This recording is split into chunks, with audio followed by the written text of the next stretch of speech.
Oke, kita masuk ke video keempat, video terakhir di pertemuan ini. Kalian masih pada stay kan menonton video ini ya. Jadi ini video terakhir kita akan membahas distribusi normal. Jadi tadi kita udah deskriptif, kita udah mendapat z-score. Sekarang kita akan menguji apakah penelitian ini, survei ini terdistribusi normal atau enggak. Kenapa perlu untuk menguji distribusi normal atau enggak? Kalau misalnya skala ini terdistribusi normal, maka kita akan melakukan analisisnya menggunakan statistik parametrik.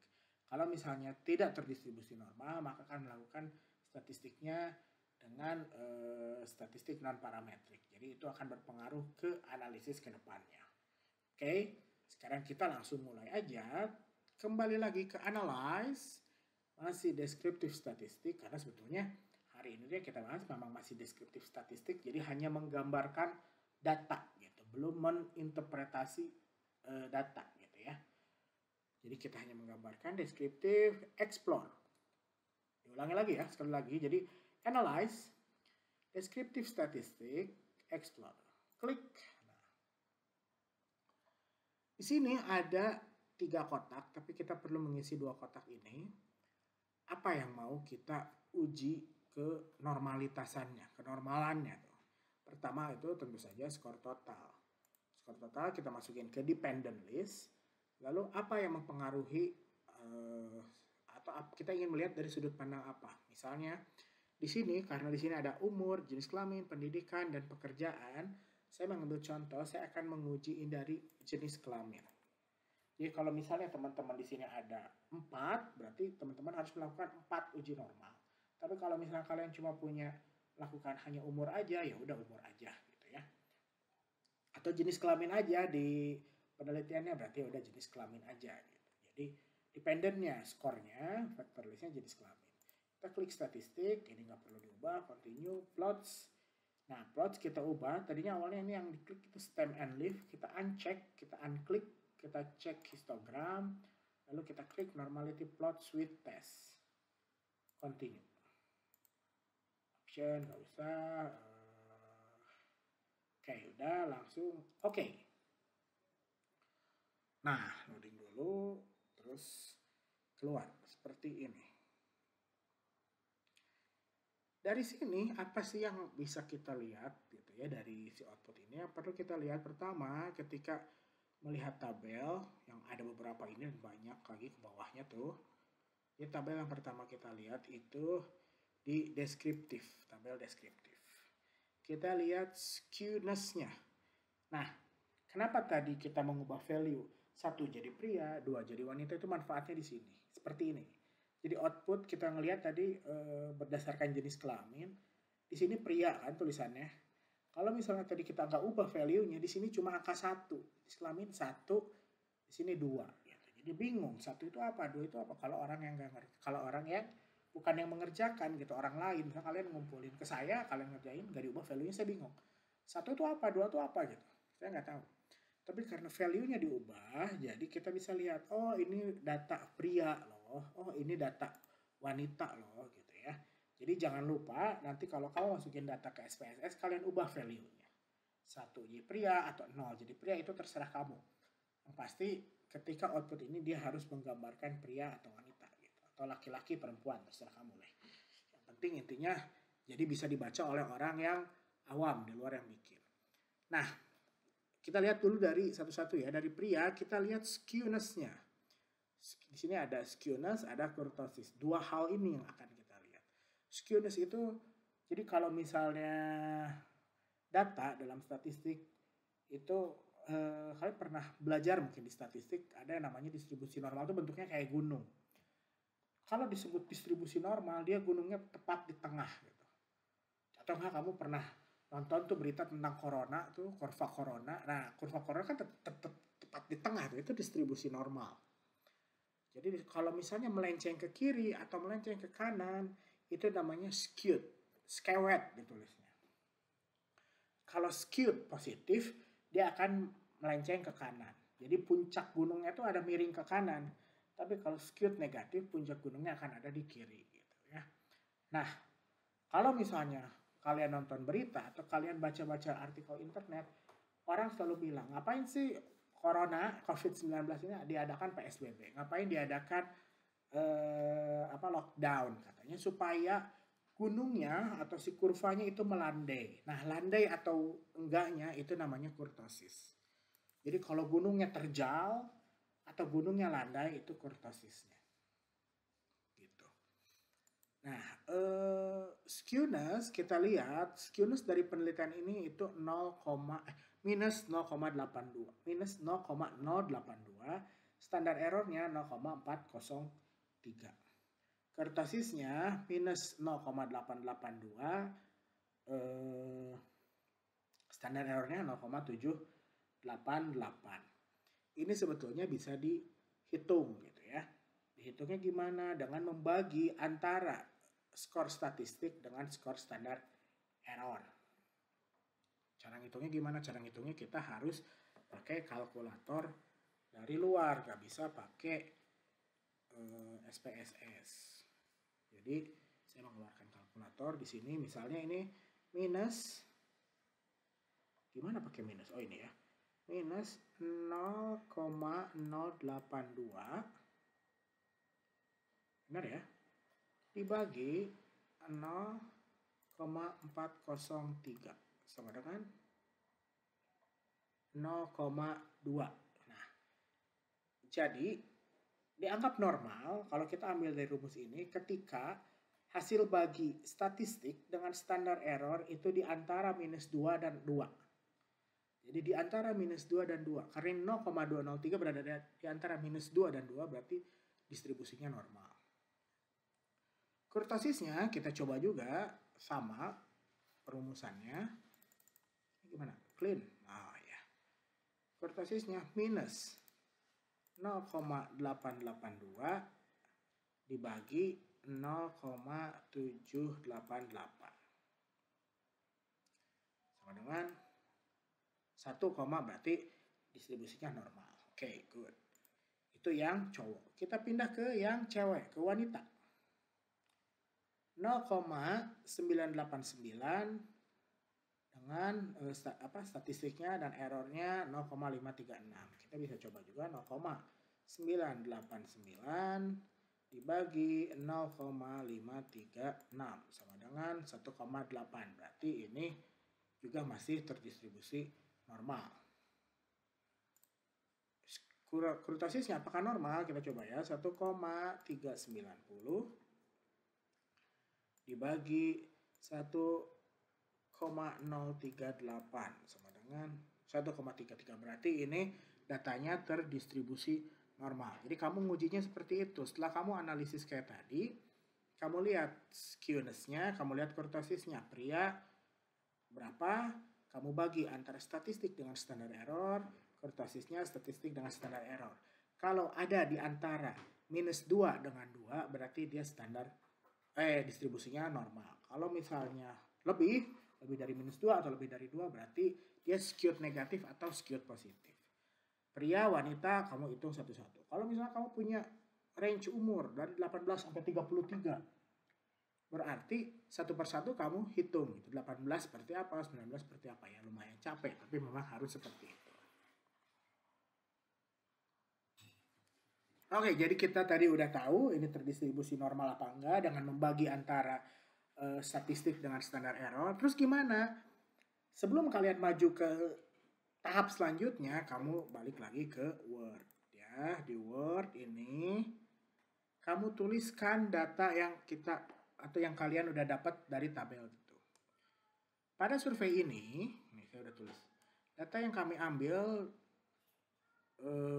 dibandingkan dengan data yang kami ambil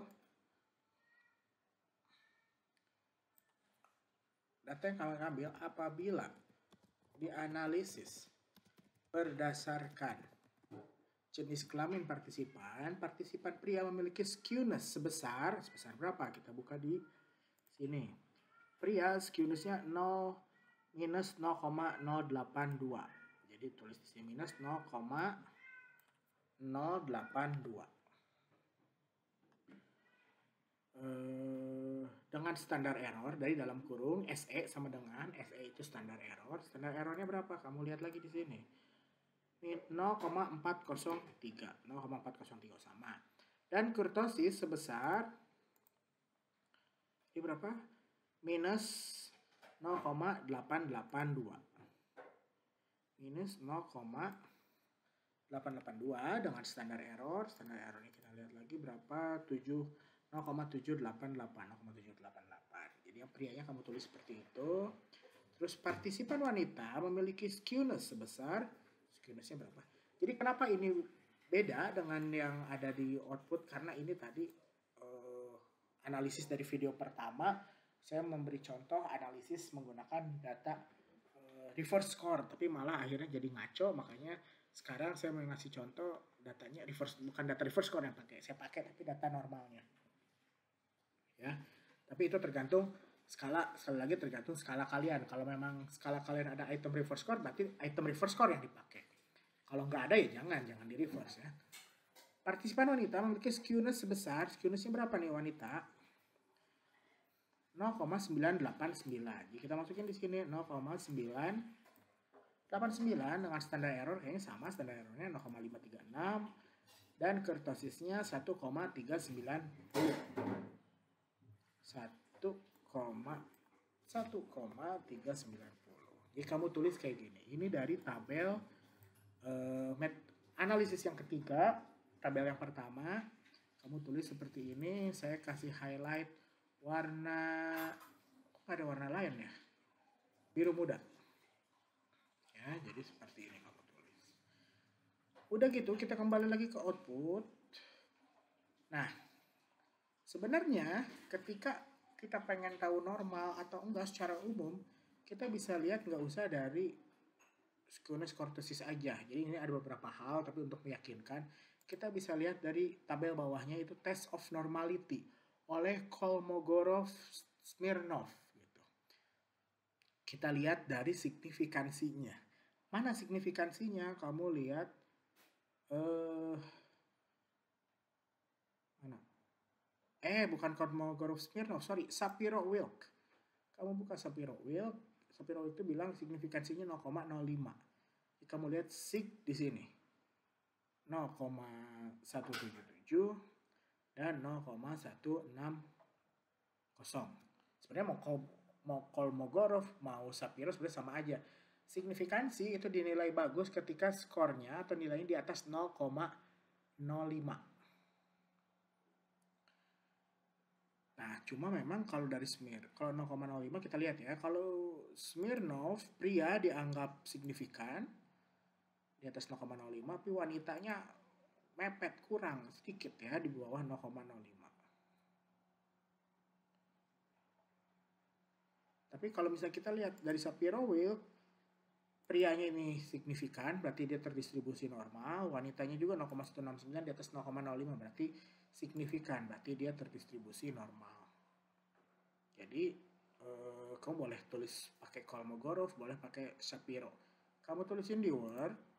Nah, data yang kami ambil, ini ya, data yang kami ambil berdasarkan analisis. Ini bukan Kolmogorov-Smirnov.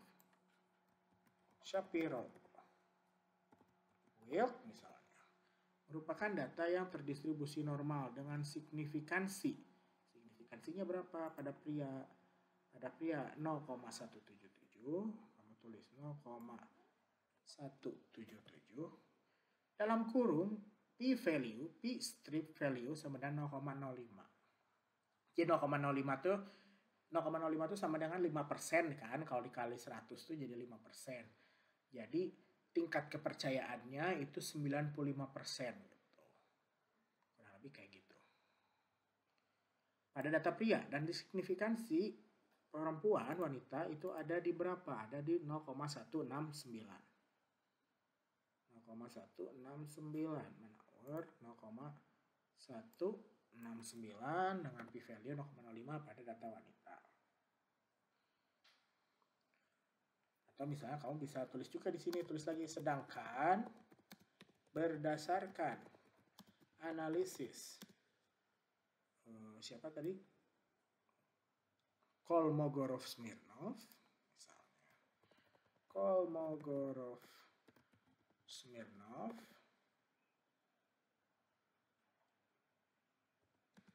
data pria misalnya merupakan data yang terdistribusi normal. Data pria merupakan data yang terdistribusi normal dengan signifikansi 0,200 P strip P value sama dengan 0,05. Dan data wanita misalnya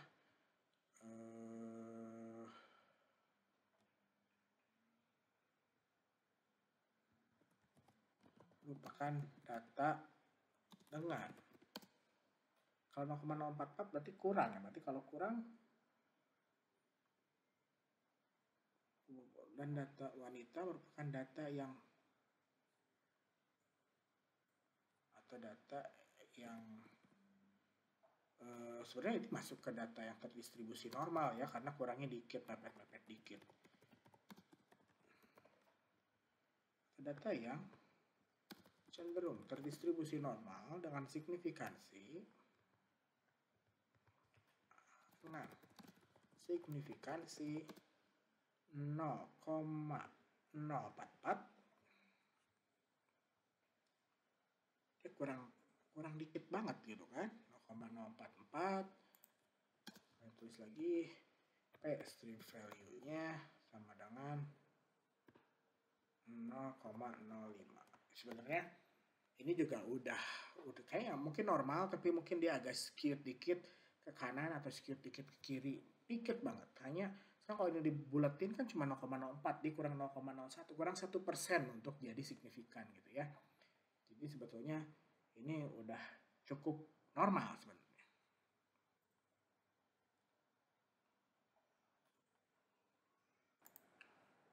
Nah, udah dari tes normality kita maju lagi ke bawah. Kita melihat di histogram. Jadi histogram ini chart yang bisa kita lihat apakah ini terdistribusi normal atau enggak. Nilai tengahnya tadi 47. Jadi kalau kita kalian berimajinasi dengan saya, kita ambil garis ke sini, sebenarnya ini hampir normal ya. Bukan hampir normal, udah normal. Jadi data-data yang paling banyak, yang frekuensi, ini frekuensi kan yang ke atas, sumbu Y, itu frekuensi, yang sumbu Y-nya tinggi, ini ada di tengah. Gitu. Jadi ini memang data yang terdistribusi normal. Kalau ini perempuan, nah datanya ada di 47 kan nilai tengahnya, tapi memang bisa anggap nih 40 di sini, 45, 47 di sini ya. Jadi normalnya ada di sini, tapi dia punya data yang banyak juga di sekitar angka 40 gitu. Ya makanya tadi ternyata kalau data yang perempuan dia normal. Di tengah-tengah di 47 ini paling tinggi, tapi dia ada data yang tinggi juga di sebelah kiri. Jadi di bawah 47 dia punya data yang tinggi juga. Makanya tadi punya kecenderungan dia normal. Tapi saya bilang mungkin dia skewed negatif atau skewed positif. Dan kelihatan kalau dari sini dia skewed negatif. Gitu. Ini berdasarkan histogram ya. Jadi histogram pria, histogram wanita. Terus kita lihat di QQ plot. Gimana melihat QQ plot? Jadi kita lihat ini, teman-teman lihat di sini ada garis diagonal yang warna hitam ini. Ini adalah garis normal. Jadi mestinya kalau ketika data itu distribusinya normal, titik-titik dan titik-titik ini tuh data. Titik-titik ini akan berada di sekitar garis ini. Jadi nggak ada yang outlier sangat jauh ekstrim. Berarti ini terdistribusi normal berdasarkan plot QQ. Nah, QQ perempuan, ini QQ perempuan juga umumnya semuanya nempel di garis normal ini. Tapi ada satu yang ekstrim. Sehingga dia tidak terdistribusi normal gitu ya. Makanya yang data perempuan itu tidak normal seutuhnya, tetap ada kecenderungan bahwa dia akan skewed kanan atau skewed kiri. dilihat, kita lanjut lagi ke bawah. Nah, kita melihat di tabel kotak biru ini. Jadi kalau misalnya kalau data itu normal, kita lihat di kotak biru yang pria ya. Ini ada kotak biru, di tengahnya ada garis hitam. Kalau misalnya datanya normal, atas sama bawahnya itu hampir sama gitu. Jadi garis hitam ini hampir membagi kotak biru ini di tengah-tengah. Itu berarti datanya terdistribusi normal. Tapi kalau yang perempuan, boleh teman-teman lihat, dia nggak pas di tengah-tengah, dia agak geser sedikit ke bawah gitu. Bahkan mungkin belum sih kalau seperempatnya ya kehabisin, tapi dia mundur, mungkin sekitar 4/5 ini ya. Jadi nggak tepat di tengah, tapi agak turun ke bawah, berarti dia agak skewed negatif. Gitu. Dari tadi histogram, dari QQ dan dari kotak biru ini apa yang bisa kita laporkan? Kita bisa melaporkan seperti ini. Kita buka lagi Word. Ini Shapirowic yang tadi ya. Masih sama seperti yang biru. Kita tuliskan seperti ini. Berdasarkan histogram dan QQ plots, data subjek pria pada penelitian ini memiliki distribusi normal. Ini nggak usah di-delete. Dan data subjek wanita pada penelitian ini masih terbilang normal, misalnya, tapi memiliki kecenderungan untuk skewed negatif, skewed negatif. Jadi kamu tulis seperti itu. Ini saya kasih highlight warna ungu, psikologi. Nah, jadi dari hasil analisis hari ini ada 3 langkah yang kamu lakukan, itu kamu lakukan seperti ini. Dari analisis pertama itu Z-score, kamu melihat sebenarnya Z-score hanya menunjukkan nanti aja ada kalian mengeluarkan Z-score ya, tapi kamu bisa masukin 52 subjek, skor minimal 26, skor maksimum 77, rata-rata skor 51,69. Sebetulnya ini akan didapat dari deskriptif juga gitu sebetulnya. Tapi boleh kamu ambil dari Z-score. Berikutnya di deskriptif kamu ambil nilai tengah, ya rata-rata juga tadi ada nilai tengah 47. Nilai paling sering muncul dan standar deviasi.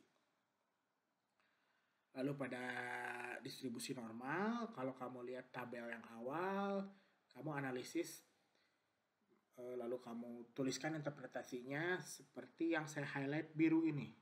Yang tabel tadi skewness, apalagi kurtosis, terus tabelnya Shapirowic dengan siapa?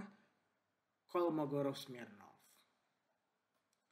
Setelah itu, kamu lihat histogram, QQ plot, dan kotak biru yang tadi.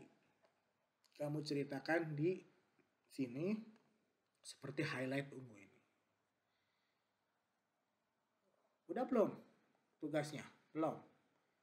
Belum beres. Ini saya delete dulu. Ini yang tadi, salah. Ya, kita buang dulu. Delete. Nah, berikutnya, kalau kelompok kalian, jadi kalian sekelompok udah bikin seperti tadi, analisis data, udah 3 kali melakukan analisis data, kalian tulis seperti ini, kalian menuliskan lampiran di sini. Apa yang harus dilampirkan? Yang harus dilampirkan itu output yang ada di SPSS. Gimana caranya? Ini kalian harus export menjadi file Word. Caranya gimana? File, export, ya. Nah ini ada 2 nih, ada dokumen, ada grafik. Kamu pilih yang dokumen.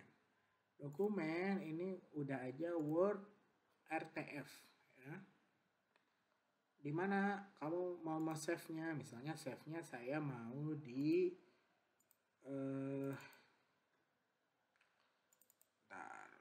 di mana lagi? Kuliah psikometri misalnya, SPSS.